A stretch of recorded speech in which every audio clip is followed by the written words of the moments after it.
everyone, and welcome back to the series Just What Can a GP Do? In this episode, we'll be speaking to Dr. Aman, who is more than just a GP. He is a lecturer at Manchester Medical School, a clinical director, a magistrate, and he is a GP with a specialist interest in sexual health. And if that's not enough, he's also a writer.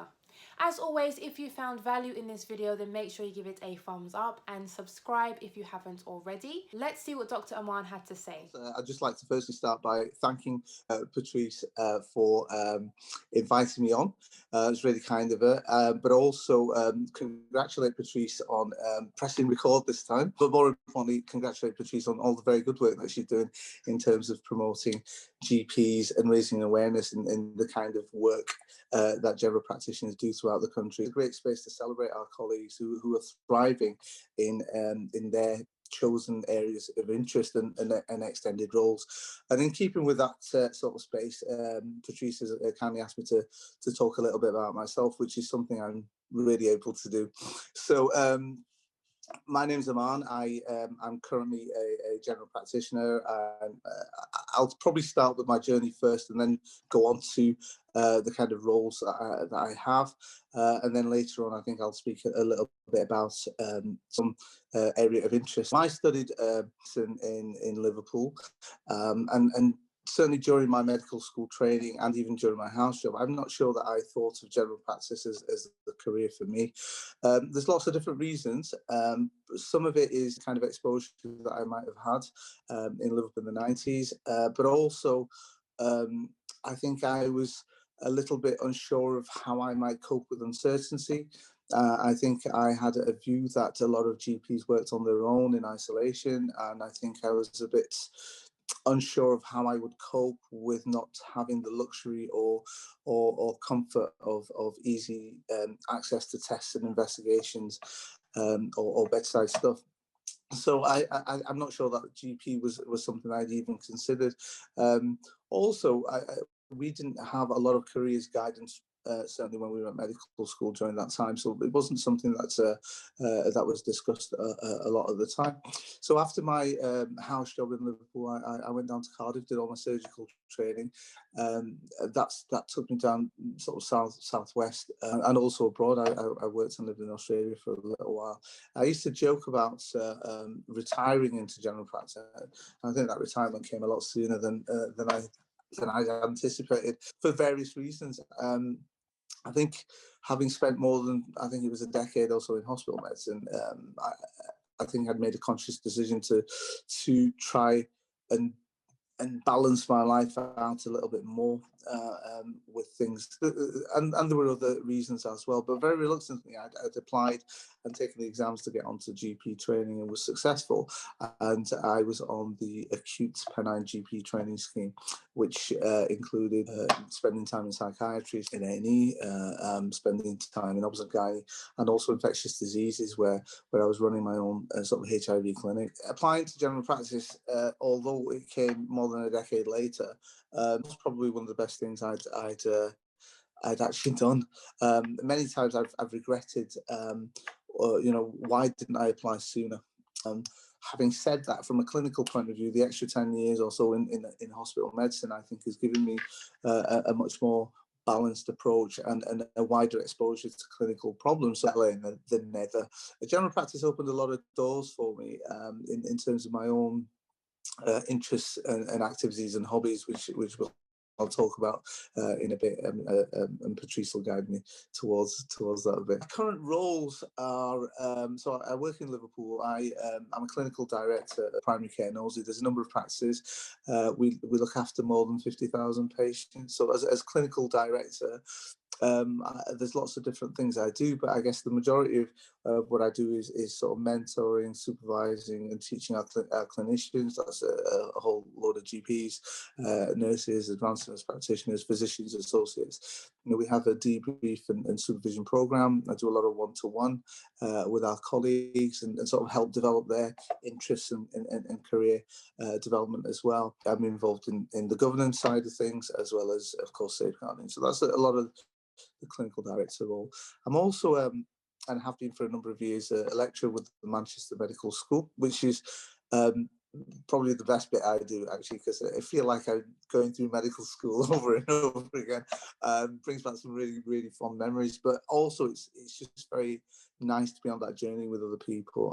It's brilliant spending time with young, enthusiastic people who are looking forward to their careers in medicine, and you watch their development. So within the medical school, I'm what's called an academic advisor. So I do the portfolios with the first year. So you go on that journey with them, and of course you do the sign-offs before they go on and apply for their registration. And that's really nice to be part of that. I've done that for a few years now. So I'm in touch with people even after they've qualified, and that's the best part of medicine. I think that you can start off as a lecturer or a teacher, and then eventually you become colleagues, and then later on you can become friends. Involved with the what's called community-based medical education, community-focused teaching, so themed case discussions, and that's mainly with the third and fourth years. I'm also involved with the examinations, OSCEs, and on the interview panels and things like that. So it's just repeatedly going through medical school. It's a great space to learn as a doctor. So keeping up to date with the way that our students are learning, it's a great opportunity to revise your own and keep up to date with your own clinical knowledge, and it's a great place to sort of share some of your own experiences with. So there's a real opportunity for role modeling both ways, actually, because I've learned a lot from our students. So I do a bit with the uni, as well as doing some medical legal work as well. I sit as a magistrate in the courts, which again is something that I was interested in, but I couldn't do while I was in the hospitals, and so I was able to do once I moved over to primary care. Learned a lot, civic duty, just having that kind of giving back to society, and so I enjoy that side of things as well. As well as these things, I recently took up writing. So we'll come on to my writing stuff later. Despite the fact that I'd spent some time doing the HIV clinics and obs and gynae, I wasn't too sure or comfortable with some of those consultations, if I'm honest with you. And I realised there was a learning need. Also, as a male GP trainee or GP, I'd also noticed that a lot of our patients might opt specifically to speak to a female doctor or female nurse practitioner. Also, around that time, I was thinking about, of course, what will I do after training and applying, and I thought it might look good to have extra letters or diplomas in a specific area, and so I decided to go ahead and apply for the diploma from the Faculty of Sexual Health and Reproductive Healthcare, which is part of the Royal College of Obstetricians and Gynecologists. So I thought I'd just talk a little bit about that application process if some people are interested. I guess when anyone's ever thinking about extended roles or special interests, you've got to be thinking about, is this, well, first of all, am I interested in it? Right. And I wouldn't ask someone to go ahead and go do diploma just for the sake of doing a diploma. You've got to be thinking about, well, how is that going to help open doors or opportunities in specific areas? Like doing them, there are GPs who work 8-10 sessions that see everything, and they're happy to see everything because everything interests them. Whereas some people, and I've got friends and colleagues who are into peds or into dermatology and things like that, and that's why they would pursue those diplomas. So at the time, when I was having all these consultations and difficult conversations, I thought that it would be useful for me to learn more about these types of consultations. Basically, first of all, what you need to do is you need to be able to eligibility criteria, which of course you'll be already a member of the GMC or equivalent regulatory body. You should be competent in performing subcutaneous intramuscular injections. You should be competent in speculum examinations, and of course be up to date with all your research stuff. You'll have to go to the website and just check all the eligibility criteria and how you can actually demonstrate that you're competent in those areas. So that's the first thing. And that's after you've decided that you're interested in it. So once you've decided you're interested in it, make sure you're eligible. And then what you need to do is you need to find a registered trainer and a training program. So once you've identified the registered trainer and made contact with them, you can arrange for clinical sessions there and placements there. because that's important, because some of your assessments will be in that setting, and that's a great place to be learning. The specific learning outcomes that the faculty have set out for this diploma, what you get is you get an online portfolio. So with the online portfolio, there's lots of cases, discussions, questions, and you would work through this portfolio. Once you've completed that online learning portfolio, which is coupled in with your clinical attachments, there's an online theory assessment. I think it's about an hour. There's about 50 question MCQs on that.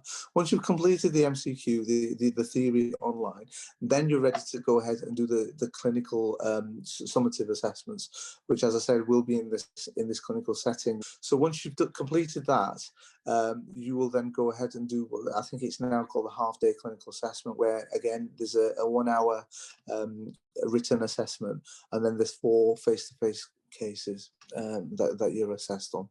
So essentially, in short steps, you make sure that you're interested in it, see where where it might help you in terms of developing your career within sexual health and reproductive medicine. It might be that you want to be able to do implants or do specific clinics. So once you've done that, you make contact, you get yourself a trainer, then you apply.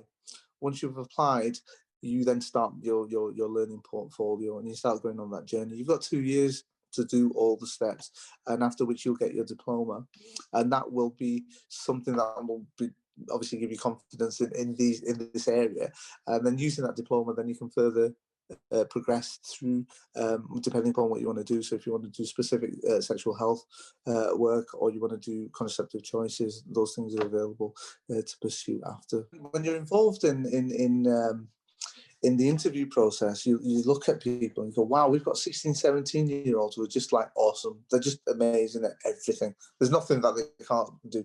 And then we put them through medical school and just get rid of all that personality. And I'm guided by recent sort of things where I've gone with relatives to appointments and I've been shocked at the way that they've been spoken to. And I think there's no amount of fatigue or no amount, you've got to genuinely be hating what you do, yeah, to be speaking to your patients in that kind of way. And I don't usually go and introduce myself with anything. I just sit quietly, and I'm just disturbed and saddened, actually. And I think, why are people so they must be unhappy? And there is a massive difference between doing a job and caring. And as I've got older, and the more I've reflected and the more I think about it, I think that maybe these people shouldn't be applying to medical school, or maybe we're doing something wrong, that we're knocking all that personality out of them. And this is where I'm trying to get into in terms of what I'm doing now in this part of my life, where there's a conscious decision and a real effort to be me, not a product off a conveyor belt, not protocols, or like everything in medicine is tick tick tick and it's pro forma, yeah. And there's very little for you. And I genuinely believe it's actually there's medicine, medical school, and then there's the individual. And actually, as you practice your medicine, it's what you bring to that as a person, and you need to have had certain life experiences to be able to do that. So thinking, empathizing, sympathizing with patients, that comes from being a human, not no matter how much we sit in a room and can't teach it. And I think that's where my writing has come from. It's more from being a human and some of my reflections of like what I've seen or what I've done, or even as a medicine. I think general practice, I didn't mention earlier that I actually felt very supported during my training scheme, and it was the place where I met some fantastic people who supported me, and I felt part of a really nice community, actually, for the first time, despite spending a decade or so in hospital. The problem is you rotate every so often, and you get initiated in every theatre because they're there, and you're the newbie.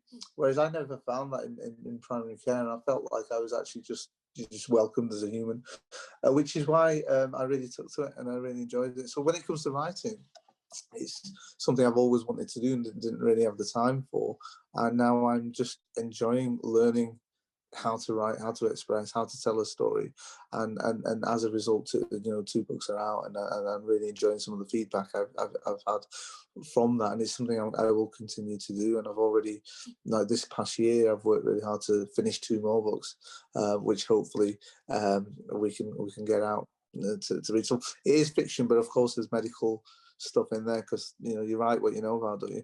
So yeah, I've tried to bring a lot of things that I've seen and observed within a medical setting to a fictional character, and follow them on journeys. So that's probably what I'd say about the books, really.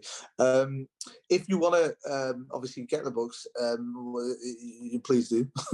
But you can so I've only recently joined social media. That's a new thing as well. So I have got an Instagram account as Dr. Aman Amir, author. I'm on LinkedIn, and I've got a Facebook page as well, which is Dr. A Amir hyphen author. Got a website, by the way, dramanamir.com. If you go onto that, I've started throwing out some blogs as well, and you can find out more about the books and things as well, and me as a person. So I'd just like to say once again, thank you very much, Patrice, for doing this while I've been talking.